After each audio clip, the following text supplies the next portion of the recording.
Welcome to a fireside reading of Anne of Green Gables by Lucy Maud Montgomery. Chapter 33, The Hotel Concert. "Put on your white organdy by all means, Anne," advised Diana decidedly.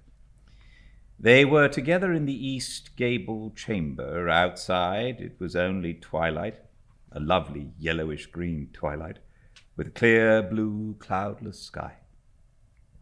A big round moon slowly deepening from her pallid lustre into burnished silver hung over the haunted wood. The air was full of sweet summer sounds, sleepy birds twittering, freakish breezes, faraway voices, and laughter. But in Anne's room the blind was drawn, and the lamp lighted, for an important toilet was being made.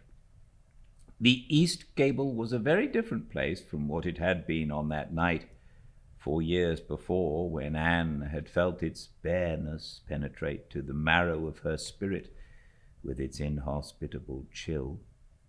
Changes had crept in, Marilla conniving at them resignedly, until it was as sweet and dainty a nest as a young girl could desire. The velvet carpet with the pink roses and the pink silk curtains of Anne's early visions had certainly never materialized, but her dreams had kept pace with her growth, and it is not probable she lamented them. The floor was covered with a pretty matting, and the curtains that softened the high window and fluttered in the vagrant breezes were of pale green art muslin. The walls, hung not with gold and silver brocade tapestry, but with a dainty apple blossom paper, were adorned with a few good pictures given Anne by Mrs. Allen. Miss Stacy's photograph occupied the place of honor, and Anne made a sentimental point of keeping fresh flowers on the bracket under it. Tonight, a spike of white lilies faintly perfumed the room, like the dream of a fragrance. There was no mahogany furniture, but there was a white-painted bookcase filled with books, a cushioned wicker rocker, a toilet table befrilled with white muslin, a quaint gilt-framed mirror with chubby pink cupids and purple grapes painted over its arched top that used to hang in the spare room, and a low white bed. Anne was dressing for a concert at the White Sands Hotel.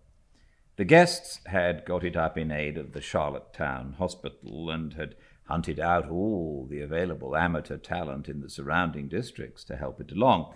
Bertha Sampson and Pearl Clay of the White Sands Baptist Choir had been asked to sing a duet.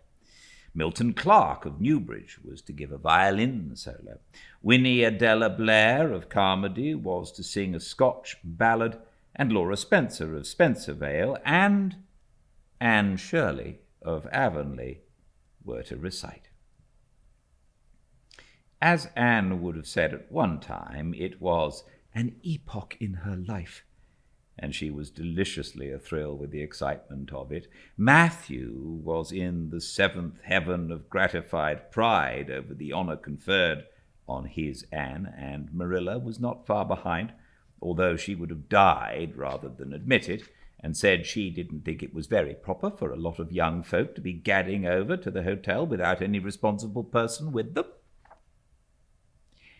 Anne and Diana were to drive over with Jane Andrews and her brother Billy in their double-seated buggy, and several other Avonlea girls and boys were going too. There was a party of visitors expected out from town, and after the concert a supper was to be given to the performers. "Do you really think the organdy will be best?" queried Anne anxiously. "I don't think it's as pretty as my blue-flowered muslin, and it certainly isn't as fashionable." "But it suits you ever so much better," said Diana. "It's so soft and frilly and clinging. The muslin is stiff and makes you look too dressed up, but the organdy Seems as if it grew on you." Anne sighed and yielded. Diana was beginning to have a reputation for notable taste in dressing, and her advice on such subjects was much sought after. She was looking very pretty herself on this particular night, in a dress of the lovely wild rose pink, from which Anne was forever debarred. But she was not to take any part in the concert, so her appearance was of minor importance. All her pains were bestowed upon Anne, who, she vowed, must, for the credit of Avonlea, be dressed and combed and adorned to the Queen's tastes. "Put out that frill a little more. So, here, let me tie your sash. Now for your slippers. I'm going to braid your hair in 2 thick braids and tie them halfway up with big white bows. No, don't pull out a single curl over your forehead. Just have the soft part. There is no way you do your hair suits you so well, Anne, and Mrs. Allen says you look like a Madonna when you part it so. I shall fasten this little white house rose just behind your ear. There was just one on my bush, and I saved it for you." "Shall I put my pearl beads on?" asked Anne. "Matthew brought me a string from town last week, and I know he'd like to see them on me." Diana pursed up her lips, put her black head on one side critically, and finally pronounced in favor of the beads, which were thereupon tied around Anne's slim, milk-white throat. "There's something so stylish about you, Anne," said Diana, with unenvious admiration. "You hold your head with such an air. I suppose it's your figure. I'm just a dumpling. I've always been afraid of it, and now I suppose it is so. Well, I suppose I shall just have to resign myself to it."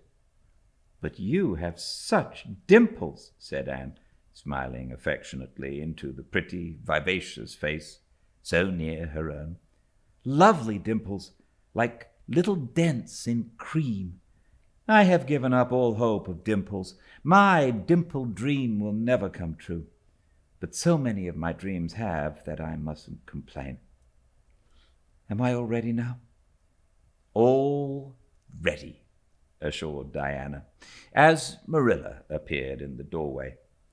A gaunt figure, with grayer hair than of yore and no fewer angles, but with a much softer face. "Come right in and look at our elocutionist, Marilla. Doesn't she look lovely?" Marilla emitted a sound between a sniff and a grunt. "She looks neat and proper. I like that way of fixing her hair, but I expect she'll ruin that dress driving over there in the dust and dew with it, and it looks most too thin for these damp nights. Organdy's the most unserviceable stuff in the world, anyhow, and I told Matthew so when he got it. But there is no use in saying anything to Matthew nowadays. Time was when he would take my advice, but now he just buys things for Anne regardless, and the clerks at Carmody know they can palm anything off on him. Just let them tell him a thing is pretty and fashionable, and Matthew plunks his money down for it. Mind you keep your skirt clear of the wheel, Anne, and put your warm jacket on." Then Marilla stalked downstairs, thinking proudly how sweet Anne looked, with that one moonbeam from the forehead to the crown, and regretting that she could not go to the concert herself to hear her girl recite. "I wonder if it is too damp for my dress," said Anne anxiously. "Not a bit of it," said Diana, pulling up the window blind. "It's a perfect night, and there won't be any dew. Look at the moonlight." "I'm so glad my window looks east into the sun rising," said Anne, going over to Diana. "It's so splendid to see the morning coming up over those long hills and glowing through those sharp fir tops. It's new every morning, and I feel as if I washed my very soul in that bath of earliest sunshine. Oh, Diana, I love this little room so dearly. I don't know how I'll get along without it when I go to town next month." "Don't speak of your going away tonight," begged Diana. "I don't want to think of it. It makes me so miserable. And I do want to have a good time this evening." "What are you going to recite, Anne? And are you nervous?" "Not a bit. I've recited so often in public. I don't mind at all now. I've decided to give The Maiden's Vow. It's so pathetic. Laura Spencer is going to give a comic recitation, but I'd rather make people cry than laugh." "What will you recite if they encore you?" "They won't dream of encoring me," scoffed Anne, who was not without her own secret hopes that they would, and already visioned herself telling Matthew all about it at the next morning's breakfast table. "Oh, there are Billy and Jane now. I hear the wheels. Come on." Billy Andrews insisted that Anne should ride on the front seat with him, so she unwillingly climbed up. She would have much preferred to sit back with the girls, where she could have laughed and chatted to her heart's content. There was not much of either laughter or chatter in Billy. He was a big, fat, stolid youth of 20, with a round, expressionless face and a painful lack of conversational gifts. But he admired Anne immensely and was puffed up with pride over the prospect of driving to White Sands with that slim, upright figure beside him. Anne, by dint of talking over her shoulder to the girls and occasionally passing a sop of civility to Billy, who grinned and chuckled and never could think of any reply until it was too late, contrived to enjoy the drive in spite of all. It was a night for enjoyment. The road was full of buggies, all bound for the hotel, and laughter, silver clear, echoed and re-echoed along it. When they reached the hotel, it was a blaze of light from top to bottom. They were met by the ladies of the concert committee, one of whom took Anne off to the performers' dressing room, which was filled with the members of the Charlottetown Symphony Club, among whom Anne felt suddenly shy and frightened and countrified. Her dress, which in the east gable had seemed so dainty and pretty, now seemed simple and plain. Too simple and plain, she thought, among all the silks and laces that glistened and rustled around her. What were her pearl beads compared to the diamonds of the big, handsome lady near her? And how poor her one wee white rose must look beside all the hothouse flowers the others wore. Anne laid her hat and jacket away and shrank miserably into a corner. She wished herself back in the white room at Green Gables. It was still worse on the platform of the big concert hall of the hotel, where she presently found herself. The electric lights dazzled her eyes. The perfume and hum bewildered her. She wished she was sitting down in the audience with Diana and Jane, who seemed to be having a splendid time away at the back. She was wedged in between a stout lady in a pink silk and a tall, scornful-looking girl in a white lace dress. The stout lady occasionally turned her head squarely around and surveyed Anne through her eyeglasses, until Anne, acutely sensitive of being so scrutinized, felt she must scream aloud. And the white lace girl kept talking audibly to her next-door neighbor about the country bumpkins and rustic bells in the audience, languidly anticipating such fun from the displays of local talent on the program. Anne believed that she would hate that white-laced girl to the end of life. Unfortunately for Anne, a professional elocutionist was staying at the hotel and had consented to recite, She was a lithe, dark-eyed woman in a wonderful gown of shimmering grey stuff with woven moonbeams, with gems on her neck and in her dark hair. She had a marvellously flexible voice and wonderful power of expression. The audience went wild over her selection. Anne, forgetting all about herself and her troubles for the time, listened with rapt and shining eyes. But when the recitation ended, she suddenly put her hands over her face. She could never get up and recite after that. Never. Had she ever thought she could recite? Oh, if she were only back at Green Gables! At this unpropitious moment, her name was called. Somehow, Anne, who did not notice the rather guilty little start of surprise from the white lace girl, and would not have understood the subtle compliment implied therein if she had, got on her feet and moved dizzily out to the front. She was so pale that Diana and Jane, down in the audience, clasped each other's hands in nervous sympathy. Anne was the victim of an overwhelming attack of stage fright. Often, as she had recited in public, she had never before faced such an audience as this, and the sight of it paralyzed her energies completely. Everything was so strange, so brilliant, so bewildering. The rows of ladies in evening dress, the critical faces, the whole atmosphere of wealth and culture about her. Very different this from the plain benches at the debating club, filled with the homely, sympathetic faces of friends and neighbors. These people, she thought, would be merciless critics. Perhaps, like the white lace girl, they anticipated amusement from her rustic efforts. She felt hopelessly, helplessly ashamed and miserable.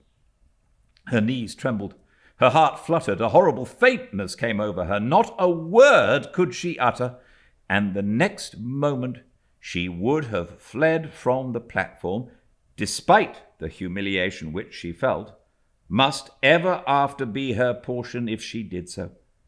But suddenly, as her dilated, frightened eyes gazed out over the audience, she saw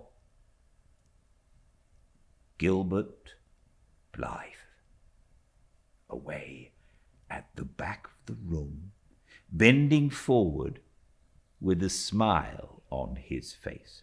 A smile which seemed to Anne at once triumphant and taunting. In reality, it was nothing of the kind. Gilbert was merely smiling with appreciation of the whole affair in general and of the effect produced by Anne's slender, white form and spiritual face against a background of palms in particular. Josie Pye, whom he had driven over, sat beside him, and her face certainly was both triumphant and taunting, but Anne did not see Josie, and would not have cared if she had. She drew a long breath and flung her head up proudly, courage and determination tingling over her like an electric shock. She would not fail before Gilbert Blythe. He would never be able to laugh at her. Never, never. Her fright and nervousness vanished, and she began her recitation, her clear, sweet voice reaching to the farthest corner of the room without a tremor or a break. Self-possession was fully restored to her, and in the reaction from that horrible moment of powerlessness, she recited it as she had never done before. When she finished, there were bursts of honest applause. Anne, stepping back to her seat, blushing with shyness and delight, found her hand vigorously clasped and shaken by the stout lady in pink silk. "My dear, you did splendidly," she puffed. "I've been crying like a baby, actually. I have. They're encoring you. They're bound to have you back." "Oh, I can't go," said Anne confusedly. "But yet I must, or Matthew will be disappointed.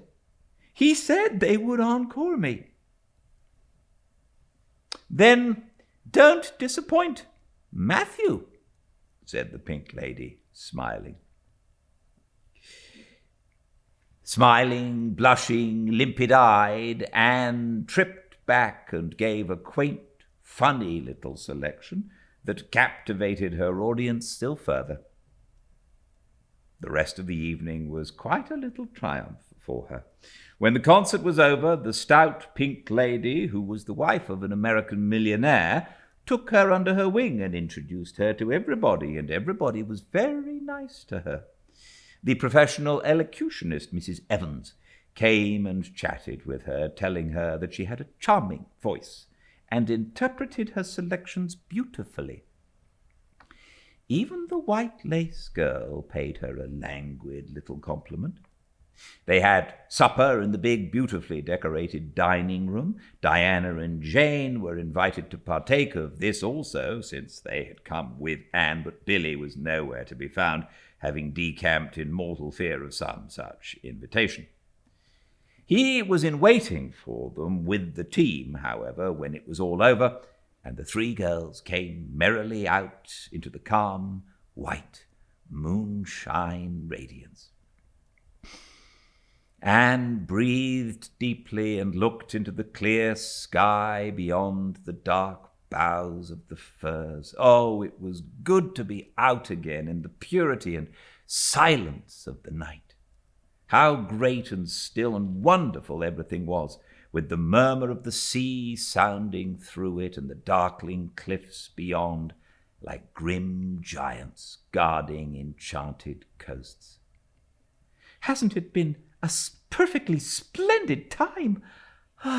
sighed Jane as they drove away. "I just wish I was a rich American and could spend my summer at a hotel and wear jewels and low-necked dresses and have an ice cream and chicken salad every blessed day. I'm sure it would be ever so much more fun than teaching school. And your recitation was simply great, although I thought at first you were never going to begin. I think it was better than Mrs. Evans's."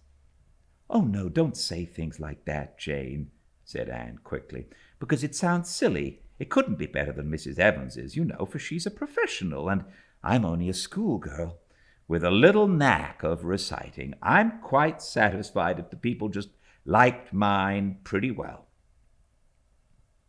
"I've a compliment for you, Anne," said Diana. "At least, I think it must be a compliment because of the tone he said it in. Part of it was, anyhow, there was an American sitting behind Jane and me, such a romantic-looking man with coal-black hair and eyes. Josie Pye says he's a distinguished artist and that her mother's cousin in Boston is married to a man that used to go to school with him. Well, we heard him say, didn't we, Jane, 'Who is that girl on the platform with the splendid Titian hair? She has a face I should like to paint.'" "There now, Anne, but what does Titian hair mean?" "Being interpreted, it means plain red, I guess," laughed Anne. "Titian was a very famous artist who lived to paint red-haired women." "Did you see all the diamonds those ladies wore?" sighed Jane. "They were simply dazzling. Wouldn't you just love to be rich, girls?" "We are rich," said Anne staunchly. "Why, we have 16 years to our credit, and we're happy as queens, and we've all got imaginations, more or less. Look at that sea, girls, all silver and shadow and vision of things not seen. We couldn't enjoy its loveliness any more if we had millions of dollars and ropes of diamonds. You wouldn't change into any of those women if you could. Would you want to be that white lace girl and wear a sour look all your life, as if you'd been born turning up your nose at the world? Or the pink lady, kind and nice as she is, so stout and short that you'd really no figure at all? Or even Mrs. Evans, with that sad, sad look in her eyes. She must have been dreadfully unhappy sometime to have such a look. You know you wouldn't, Jane Andrews." "I don't know exactly," said Jane, unconvinced. "I think diamonds would comfort a person for a good deal." "Well, I don't want to be anyone but myself, even if I go uncomforted by diamonds all my life," declared Anne. "I'm quite content to be Anne of Green Gables with my string of pearl beads. I know Matthew gave me as much love with them as ever went into that madame with the pink lady's jewels."